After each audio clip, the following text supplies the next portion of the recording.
आपने सूफी म्यूजिक में हाँ जी। पीएचडी करी है। हाँ, पहले मुझे समझाओ बेसिक सूफी म्यूजिक क्या होता है। बेसिकली सूफी म्यूजिक से पहले एक ख्याल है और पोइटिक डमीनर में लिखी हुई कोई फिलॉसफी है। ओके। तसव्वुफ की। उसको जो लोग वैसे गाते थे वो तकरीबन फोकलोरिश चीज़ है। जैसे सैयद बाबा बारिशाह साहब की हीर जब गाई जाती है, अब उसको फोक कंसिडर किया जाता है।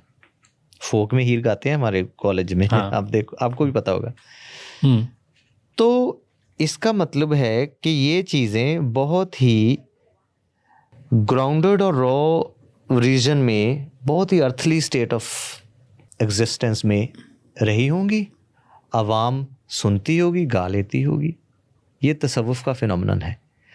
बाबा बुल्ले शाह साहब की कवालियाँ, उनमें इतनी सादगी है तो कोई नॉन पंजाबी बंदा भी तकरीबन समझ लेता है कि रांझा रांझा कर दी नहीं मैं आपे रांझा होई, सदो नहीं मैंने तीदो रांझा हीर ना आखो कोई। सीधी बात है। तो जो सूफी संगीत है वो शास्त्रीय से ज़्यादा लोक संगीत के नज़दीक है। पहली बात ये, उस वक्त जिस तरह का भी लोक संगीत और जिस तरह के भी लोक साज मकबूल होंगे या अवेलेबल होंगे, उन दोनों को पास रख के, आप देखो डफ है, उसमें कोई टेक्निकलिटी है नहीं, आपने दिन तरक दिन अल्लाहू अल्लाह, तो वो चीज़ें आ गई। एक तारा आ गया, सबसे संजीदा, उसकी मतलब पुख्ता चीज़ जो साज़ों में बनती है वो आ गई। अमीर खुसरो एक ऐसे शख्स हुए हैं जिन्होंने आके इस चीज़ में थोड़ी थोड़ी इंजर्शन करनी शुरू की।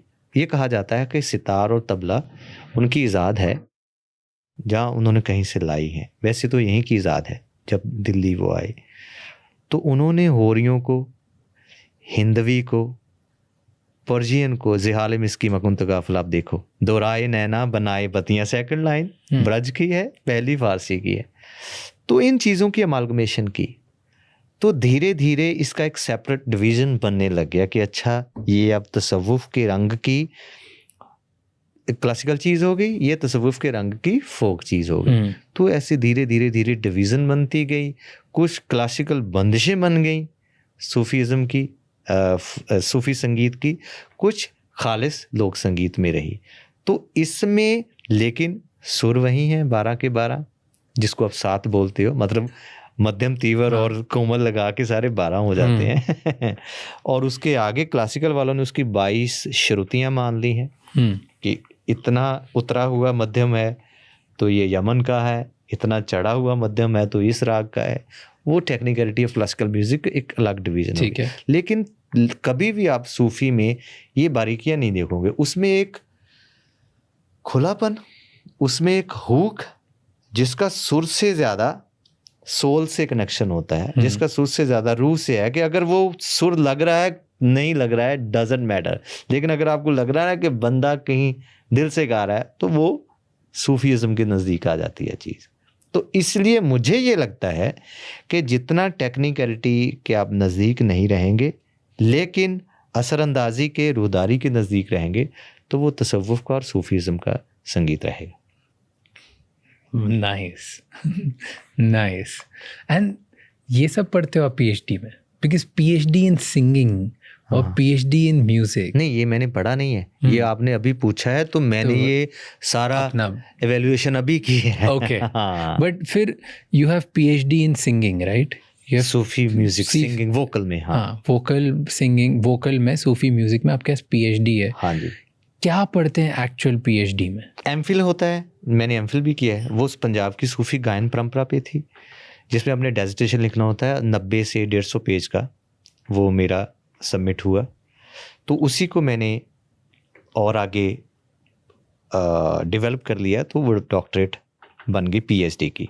लेकिन उसमें सिर्फ पंजाब नहीं रहा, उसमें फिर सारा फिनोमेनन जितना भी मिडल ईस्ट तक जाती है जी, चाहे मौलाना रूमी तक जाती है, पर्जिया तक जाती है, जितने वहाँ के तसव्वुफ के शायर हैं, उन चीज़ों को डीकोड करना, पढ़ना। सो अब दोबारा फिर बात आ गई, शायरों की बात हो रही है, गवैयों की बात नहीं हो रही।